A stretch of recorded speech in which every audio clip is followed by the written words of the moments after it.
자, 옆에 계신 분 한번 인사하시죠. 잘 나오셨습니다. 은혜 받읍시다. 잘 나오셨습니다. 은혜 받으십시다. 말씀의 은혜로 하루를 시작하는 여러분 되시기를 소망합니다. 주신 말씀을 가지고 그리스도의 법을 성취하는 교회, 그리스도의 법을 성취하는 교회라는 제목으로 말씀 증거하겠습니다.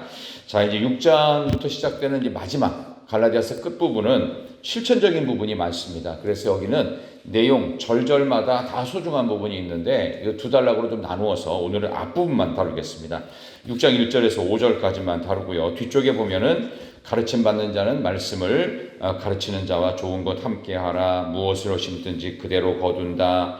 육체를 위해 심지 말고 성령을 위해 거두라. 선을 행하되 낙심하지 말아라. 10절에 보면은 기회 있는 대로 착한 일 해라. 믿음의 가정들에게 해라. 이 절 한 절 한 절이 설교를 만들 만큼 중요한 주제들을 다 다루고 있어요. 그래서 오늘은 제가 앞부분 5절까지만 다루는데 이 5절 중에서 특별히 오늘 2절을 한번 집중해 보세요. 2절 한번 같이 읽습니다. 갈라디아서 6장 2절 다 같이 너희가 짐을 서로 지라. 6장 2절 시작. 그리스도의 법을 성취하라. 아멘. 그리스도의 법을 성취하라고 하는 이 주제를 마지막 포인트로 결론으로 잡으면서 말씀을 전하려고 하는 겁니다. 자, 이제 갈라디아 교인들을 위한 이 편지가 이제 끝나는 마지막 부분입니다. 근데 그들을 향해서 이렇게 이름을 부르고 있어요. 호칭을 합니다. 그게 뭐냐 하면 6장 1절에 형제들아 이렇게 되어 있습니다. 이 형제들아라고 하는 이 표현은 고대 사회 때는 이거 굉장한 친밀감, 그 다음에 아주 가까운 사이에 불렀던 거예요. 그러니까 이거는 그냥 단순히 그 남자 형제만을 가르치는 게 아니라 brother and sisters, 그러니까 모든 남녀, 그러니까 그들을 뭐라고 생각하는 거냐면 자기 가족으로 생각하는 거예요. 우리 지역의 이 정서는 쉽게 말하면 가족 아이가, 우리 식구 아이가, 이런 표현이잖아요. 이거보다 더 친밀한 거예요. 왜냐하면 그 당시에는 예수 믿는 사람들은 예수의 피로 목숨을 나눴다 이렇게 생각을 합니다. 그러니까 피를 나눈 형제, 예수 피로 한 형제 자매됐다. 그런 점에서 이 형제들아라고 하는 이 호칭은요, 원수 지어서 오해가 되고 진짜 원수 질 만한 손해를 많이 끼쳤음에도 불구하고 가족이 나한테 피해를 입히면 어떻게 해요? 어쩔 수 없어요. 그냥 품어요. 그런 개념이 형제들아 이거예요. 우리 한 가족이다, 한 식구다. 이제는 서로가 피해를 입혀도 미안하다는 말 안 해도 된다. 괜찮다. 이런 개념에서 형제들아 이렇게 표현을 합니다. 사람이 만일 무슨 범죄한 일을 드러나거든 이렇게 돼 있어요. 그러니까 형제로서 품고 가족으로서 그냥 다 덮어주기 위해서 범죄한 일이 겉으로 드러날지라도 신령한 너희는 온유한 심정으로 그러한 자를 바로잡으라고 되어 있습니다. 여기 나오는 또 중요한 개념 온유라는 말 딱 나오죠. 이 온유라는 말 지난번에 제가 우리 주일 오후 시간에 온유한 자는 복이 있나니 땅을 기업으로 받을 것이며 이렇게 예수님께서 마태복음 5장 팔복 설교할 때 좀 말씀을 드렸는데 이거를 제가 세 가지 용례로 말씀을 드렸죠. 그래서 제가 이럴 때는 사람들이 오우 프라우스 이렇게 한다는 표현을 썼습니다. 이 두 가지만 말씀을 드린다면 이 온유하다는 말 자체는 힘이 없고 그 다음에 뭔가 약하고 조용하고 부드럽기만 한 표현이 아니고 힘이 넘쳐나고 그리고 능력이 있음에도 불구하고 그것을 잘 다스리고 조율하고 조절한다라는 뜻으로 말씀을 드렸죠. 쉽게 말하면 야생마를 길들일 때 주인이 특별 조련사 전문가에게 한 3개월 이상을 맡겨요. 그러면 야생마가 가다가 서거나 그 다음에 갑자기 있다가 움직이거나 할 때도 이 조련사의 그 신호 하나에 움직이기도 하고 멈추기도 하고 하는 그런 걸 말씀을 드렸죠. 그러니까 야생은 길들여지지 않은 상태예요. 근데 이게 잘 길들여지고 훈련되었다 할 때 뭐라고 한다고요? 오우 프라우스라는 표현을 써요. 온유해졌다, 다스려졌다, 조절되고 컨트롤 됐다, 힘이 넘치는데 이게 의욕이 출중한데 어떻게 해요? 이게 다스려진 상태를 온유하다. 그 다음에 어떤 아이가 고열로 인해서 힘들어요. 근데 의사가 와가지고 특별한 처방을 해주고 얼마 지나니까 열이 딱 떨어졌어요. 그래서 정상으로 회복되었다. 뜨거운 열도 다스려졌다 할 때 오 프라우스, 온유해졌다, 길들여졌다, 프라우스. 이 온유라는 말을 이렇게 썼어요.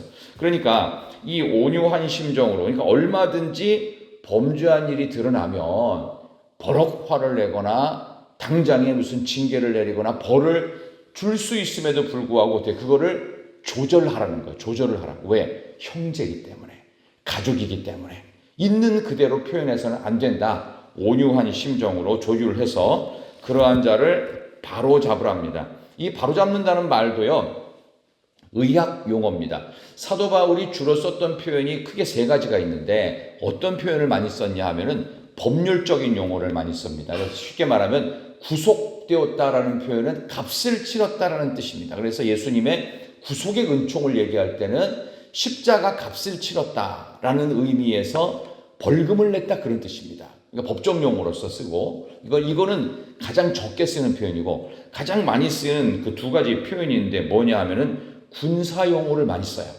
그래서 나를 죽이기로 작정한 자 같이 미말해 두셨으니라는 표현을 쓸 때는 이 미말이 뭐냐 하면은 개선 장군이 우리 군대가 가서 적군을 무찔러가 영토를 확장했어요. 그러면 개선 장군이 앞에서 팡파레를 울리면서 딱 멋있게 등장합니다. 그 뒤에는 참모들이, 그 뒤에는 우리 군의 군대가 막 이렇게 많은 사람들이 막 이렇게 환호를 울리면서 하고 이 승리 개선 행렬의 맨 끝자락에 누가 있냐면은 적군의 포로들을 끌고 옵니다. 질질질 끌고 와요. 막 매를 치면서 끌고 와요. 그 맨 끝자리가 미말이에요. 미말. 그래서 나를 죽이기로 작정한 자 같이 미말에 두셨으니 승리의 개선 행렬의 맨 뒷자리 군대 용어. 그러니까 아까 말씀드렸던 것처럼 법률 용어. 그 다음에 더 많이 쓰는 게 군대 용어. 그 다음에 더 많이 쓰는 게 뭐냐면 의학 용어를 많이 씁니다. 군대 용어랑 의학 용어를 많이 쓰는데 여기 나오는 바로잡아라는 말은 의학적인 용어입니다. 그래서 카타르티제테라는 표현을 씁니다. 이 바로잡다는 게 뭐냐 하면은 정형외과 의사들이 쓰는 표현이라고 그래요. 뜻은 뭐냐? 탈골된 뼈를 제자리를 찾아주다라는 뜻입니다. 있어야 될 자리를 찾아주는 것, 어긋난 뼈를 원래대로 맞춰주는 것, 그것을 바로잡다라는 뜻입니다. 그러니까 형제가 범죄한 일이 있어요. 근데 우리 가족이잖아요. 내 식구잖아요. 그럼 어떻게 해요? 원래 자리를 찾아주도록 제자리를 찾아주고 회복하도록 적극적으로 도우라 그런 뜻입니다. 그러니까 온유한 심정이니까 화내고 싶은 마음도 가라앉히고 그리고 부르르 떨리는 마음 이걸 어떻게 하면서 이 주체할 수 없는 이 마음을 어떻게 해요? 누그러뜨리고 잘 조절해서 이거는 이게 문제고 이 부분은 이렇게 해야 되니까 우리가 하자는 대로 하자 하면서 잘 어떻게 해요? 원래 자리로 뼈를 맞추듯이 해주는 거예요. 그 과정에서 진통을 겪죠. 그렇지만 그렇게 해주는 것을 바로잡는다 이런 표현을 씁니다. 왜 그렇게 해야 되느냐? 1절 끝에 보세요. 1절 한번 다시 읽겠습니다. 자, 갈라디아서 6장 1절 형제들아 시작. 신령한 너희는 온유한 심정으로 그들의 배를 바로 잡고 너 자신을 살펴보아 너도 시험을 받을까 두려워하라. 아멘. 어떤 마음으로? 나도 그럴 수 있다. 나도. 그러니까 공감의 능력입니다. 그러니까 우리는 좋은 것, 잘된 것, 그 사람이 힘든 것만 공감하는 게 아니라 그 사람이 잘못한 것도 공감하는 거예요. 그래서 요즘 이 시대처럼 소통과 공감의 테크닉과 강연과 어떤 책들이 많이 나온 때가 없어요. 요즘만큼. 옛날에는 그런 게 어디 있어요. 그냥 쉽게 말하면 한국 사회는 그냥 가부장제예요.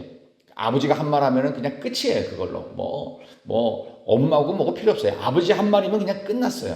그러니까 제가 지금도 기억나는 게 저희 아버님 살아계실 때는 아무리 어머니랑 형제들이 이러쿵저러쿵 얘기를 하고 해가지고 결론이 안 나도요. 아버지한테 물어보자 하면은 아무도 입을 못 열었어요. 그냥 그걸 끝. 결론이에요. 더 이상의 재론이 없어요. 그러니까 아버지의 얘기가 100% 안 맞아도 상관없어요. 그냥 그대로 가는 거예요. 근데 그게 소통은 아니거든요. 근데 그 절대 권위가 있었던 거예요. 근데 지금처럼 소통과 공감의 능력과 테크닉과 강연과 상담의 기술이 워낙 발전해 있어요.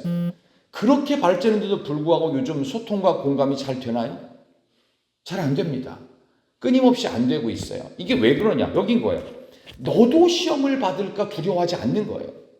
나도 그렇게 실수가 허물이 있을 수가 있다 없다? 있어요.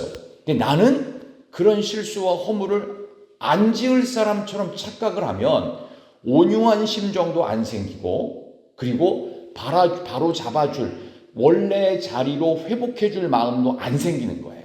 왜? 나는 문제 없다는 거예요. 문제 없는 사람이 어디 있어요? 다 문제 있지. 어떻게 보면 설교를 하는 목사한테 문제가 제일 많을 수도 있습니다. 중직자일수록 문제를 일으킬 확률이 더욱 많을 수도 있어요. 똑같은 거라는 겁니다. 바로 그러한 마음으로 온유하게 바로 잡아주는 적극적인 회복을 위해서 우리 모두가 2절 보세요. 2절 너희가 어떻게 하라고요? 짐을 서로 지라는 겁니다. 이 짐이 대단히 중요해요. 여기 나오는 짐하고 5절 보세요. 거기도 짐이 또 나오는데 5절 각각 시작. 각각 자기의 짐을 질 것이라. 아멘. 이 짐이라는 단어는 같은데 이게 용례가 달라요.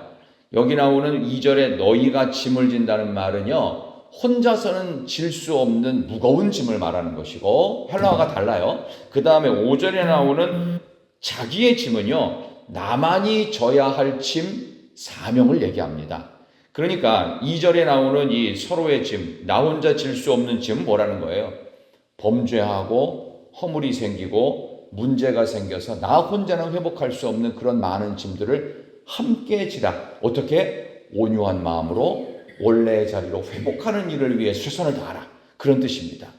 공감은 아까 말씀드린 것처럼 잘된 일도 공감하고 칭찬하고 좋아해 주듯이 아프고 힘든 일도 공감을 해줘야 됩니다. 그리고 또 하나, 범죄하고 문제를 일으킨 것도 공감을 해줘야 돼요. 뭐처럼? 나도 시험을 받을까 두려워하는 마음으로. 내가 깨끗하지 않습니다. 괜찮고 문제가 안 생긴 사람도요, 문제거리가 있어요. 왜? 교만할 가능성이 높아요. 교만은 패망의 선봉이라고 잠언에 분명히 말씀했습니다. 그래서 교만할까? 그래서 섰다 생각하는 자는 넘어질까 주의하라. 예수님 직접 말씀하셨어요. 그러니까 주님도 어떻게 보면은 많은 사람들이 왕으로 추대를 하려고 하고 이번 기회에 예루살렘에 올라가시면 예수님께서 왕이 되실 텐데 치맛바람이 있어서 야고보와 요한이 어머니가 와서 예수님 왕 되시면 우리 아들 양쪽에 좌의정 우의정 이렇게 큰 자리 하나 꼭 주십시오. 청탁하는 일도 있었다고요. 그런 상황에서 예수님의 마음이 우쭐해질 수가 있었어요. 주님 뭐 하세요? 십자가 지고 그냥 돌아가십니다. 이게 영광이에요. 하나님의 일을 위해서 충성하고 그냥 사라지세요. 안 보여야 돼. 안 보여야 돼. 하나님의 영광 뒤로 아예 숨어서 얼굴을 내밀지 말아요. 명함 내밀 생각하지 말아야 돼요. 왜? 나도 시험을 받을까 두려워요. 그러면 숨어 있어도 어떻게 해요? 하나님이 끄집어내세요. 안 보여도 끄집어내신다고요. 왜? 사명을 이루기 위해서 우리를 끝까지 사용하신다. 그러니까 이게 성경에 나온 놀라운 신비입니다. 우리는 내 맡은 자리에서 짐을 서로 져주기 위해서 범죄한 일, 문제가 생기고 혼자서는 감당할 수 없잖아요. 범죄가 있고 문제가 생기면. 그러니까 어떻게 해요? 온유한 심정으로 나도 시험 받을까 두려워하는 마음으로 그들을 원래 자리로 뼈를 맞추듯이 제자리로 회복하는 일을 위해서 적극적으로 도와주고 나도 그러지 않을까 하는 마음으로 어떻게 해요? 뒤로 숨어야 돼요. 돕고 나서 숨는 일. 이게 대단히 어렵습니다. 근데 이거를 하라는 거예요. 이게 서로의 짐을 지라는 겁니다. 그리해서 오늘 말씀의 결론 2절 한번 다시 읽습니다. 자, 6장 2절 오늘 결론입니다. 너희가 시작. 그리스도의 법을 성취하라. 아멘. 그리스도의 법을 성취하랍니다. 이것을 위해서 이거 하라는 거예요. 그리스도의 법이라고 하는 노모스라는 이 헬라어 단어 노모스는요, 무슨 뜻이냐? 이거는 단순히 법을 얘기하는 것이 아니라 이거는요, 원리를 말하는 겁니다. 원리. 그리스도의 원리. 어떤 내면의 질서와 원리를 말할 때 노모스 법이라고 얘기합니다. 그러니까 예수님께서 취하시는 태도와 원리와 질서를 나도 어떻게 해요? 성취하라. 이 성취하라는 단어는 뭔가를 이루라, 완성하라는 뜻이 아니라요. 그 사람의 입장을 나도 취한다라는 뜻입니다. 그러니까 예수님의 내면의 질서와 예수님의 그 원리를 나도 따라가는 거예요. 나도 예수님의 마음과 태도와 그런 질서와 원리를 나도 배워가는 거예요. 그러니까 예수님 흉내 내며 살기 위해서 이렇게 서로 짐을 지고 온유한 심정으로 나도 그렇게 범죄하지 않을까 늘 두려워하는 마음으로 원래 자리로 회복시켜주는 일을 위해 적극 도우라. 이 뜻이 여기에 담겨져 있습니다. 그러니까 우리가 이제 교회에서 이제 서로 혼자만의 공동체가 아니라 여러 명이 같이 있잖아요. 그러니까 교회는 천사들의 모임이 아닙니다. 각색 병든 자들이 예수 이름 앞에서 치유받는 시간이에요. 다 환자복을 입고 있다고요. 그 이 환자복을 벗는 날이 언제예요? 주님 앞에 가는 날이에요. 그때까지 못 벗어요. 퇴원이 안 돼요. 우리는 병을 스스로 치유할 능력이 없어요. 그러니까 이 교회를 떠나서는 신앙생활을 똑바로 할 수가 없는 겁니다. 그리스도의 말씀 앞에서 이렇게 오늘도 성경 말씀을 들으면서 말씀의 의미를 명확히 이해하고 그리스도의 내면적 원리와 질서를 나도 취하는 그리스도의 법을 성취하는 교회로서 하나님 앞에 가는 날까지 적극 서로의 짐을 지고 맨 마지막 5절에 나오는 것처럼 각각 자기의 짐, 내게 맡겨진 짐까지 지면서 이거를 제가 이제 형상으로 좀 보여드릴게요. 이게 책입니다. 그러면 이거를 이제 받치는 기둥이 이게 4개가 있습니다. 이렇게 4개가 있어요. 그죠? 그러면 이 4개가 받치고 있으면은 괜찮아요. 그냥 버틸만해요. 근데 어떤 한 사람이 나는 조금 힘들거나 좀 꾀가 나가지고 나는 이번에 좀 받치기 어려워요 하면서 결정적인 하나가 이 4개 중에 하나가 이렇게 빠지면서 떨어집니다. 그러면은 이게 서로의 짐을 지고 각자 자기의 짐을 지는 것이 문제가 생겨요. 그렇게 되면 뭐예요? 주님의 일을 그리스도의 법을 성취하는데 어려움이 생기는 거예요. 그게 각자의 짐을 지라는 게 오늘 5절에 나오는 본문의 말씀, 각각 자기의 짐을 질 것입니다. 그러니까 여러분의 맡겨진 그 자리가 별것 아닌 것 같고 티도 안 나는 것 같고 겉으로 안 보이는 것 같아도 각각 자기의 짐, 사명, 나만이 져야 될 크든 작든 보이든 보이지 않든 그 사명을 감당하시기를 소망합니다. 그리하여 그리스도의 원리와 내면의 태도를 어떻게 해요? 내 입장으로 취하는 거예요. 나도 그 주님을 닮아가고 주님을 흉내내며 사는 거예요. 그래서 우리는 작은 예수님처럼 살아가는 그 노력이 평생 하나님 앞에 가는 그날까지 있어야 될 줄로 믿습니다. 그런 점에서 오늘 우리 주님께서 주신 이 말씀 마음속에 잘 간직하시면서 이번에 우리는 12.7 회개 집회를 열면서 약 700만의 온 성도들에게 그 호소하고 다시 한번 우리 한국교회가 이런 악한 법들을 막아내기 위해서 정말 적극적으로 나섰습니다.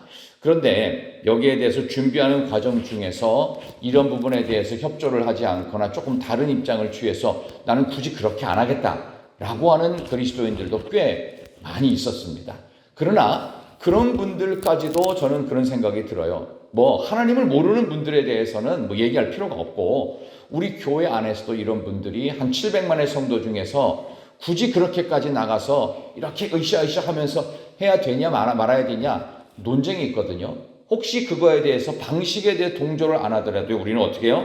온유한 심정으로 바로잡고 나도 시험을 받을까 두려워하는 마음으로 그런 태도를 취해야 돼요.